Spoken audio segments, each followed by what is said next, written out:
Tarehe 12 ya mwezi wa 6 mwaka 2025 bungeni jijini Dodoma ilisomwa bajeti kuu ya serikali ya Jamhuri ya Muungano wa Tanzania, ambapo katika bajeti iliyosomwa ni kama ifuatavyo. Jumla ya shilingi trilioni 56.49 zinatarajiwa kukusanywa na kutumika katika mwaka wa 2025-2026. Ni kwamba bajeti hii inatarajiwa kugharamiwa na mapato ya ndani ya shilingi trilioni 40.47. Misaada ni shilingi trilioni 1.07 na mikopo ya shilingi trilioni 14.95. Kati ya mapato ya ndani yanayotarajiwa, mapato ya kodi ni shilingi trilioni 32.31, mapato yasiyo ya kodi shilingi trilioni 6.48 na mapato ya mamlaka za serikali za mitaa shilingi trilioni 1.68.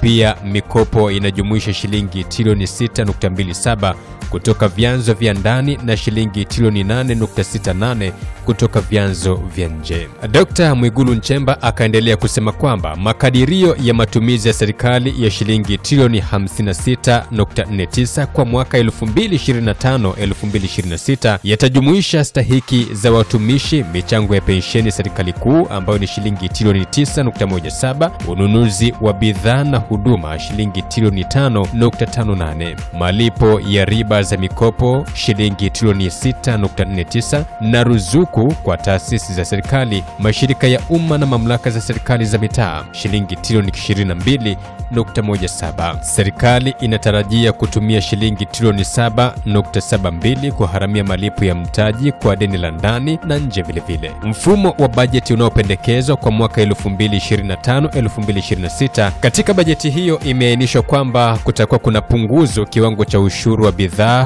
kwenye bidhaa zenye kilevi cha 80% au zaidi inayotoka nje ya nchi kutoka shilingi 7,000 hadi shilingi 5,000 kwa kila lita, na kutoka shilingi 5,000 hadi shilingi 4,000 kwa kila lita yenye kilevi cha 80% au zaidi inayozalishwa ndani ya nchi. Na lengo la hatua hii ni kuweka unafuu katika ulipaji wa ushuru wa bidhaa za awali kwa viwanda na kuendelea kulinda viwanda vya ndani. Ni kwamba hatua hii inatarajia kupunguza mapato ya serikali kwa kiasi cha shilingi milioni 38.4. Lakini pia kuna kupunguza kiwango cha ushuru wa bidhaa kwenye vinywaji vya kuongeza nguvu kwa maana ya energy drinks vinavyozalishwa ndani ya nchi kutoka shilingi 561 kwa kila lita hadi shilingi 134.2 kwa kila lita. Lengo la hatua hii ni kuweka unafuu kwa wazalishaji wa ndani, kuongeza ushindani na kuchochea uwekezaji nchini, ambapo hatua hii inatarajia kupunguza mapato ya serikali kwa kiasi cha shilingi milioni 170.2. Lakini pia kutoza ushuru wa bidhaa kwa kiwango cha shilingi 50 kwa kilo ya crisps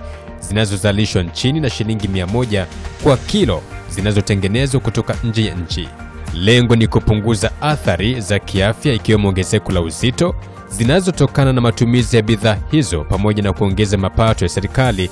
Hatua hii inatarajia kuongeza mapato ya serikali shilingi milioni 6,475. Lakini pia bajeti hii inahusisha kutoza ushuru wa bidhaa kwa kiwango cha 5% kwenye ice cream zinazotengenezwa nchini kwa kutumia kakao au malighafi nyingine na 10% kwa zile zinazotengenezwa kutoka nje ya nchi. Hatua hii ni kupunguza athari za kiafya zinazotokana na matumizi ya bidhaa hizi, kuongeza mapato ya serikali na kulinda uzalishaji wa ndani. Kutoza ushuru wa bidhaa kwa kiwango cha 5% kwa soseji na bidhaa zingine zinazofanana na hizo zinazozalishwa nchini na 10% kwa zile zinazoingizwa kutoka nje ya nchi. Kutoza ushuru wa bidhaa kwa kiwango cha 10% kwenye sabuni zinazoingizwa kutoka nje ya nchi. Lengo la hatua hii ni kulinda uzalishaji wa ndani, kuongeza ajira.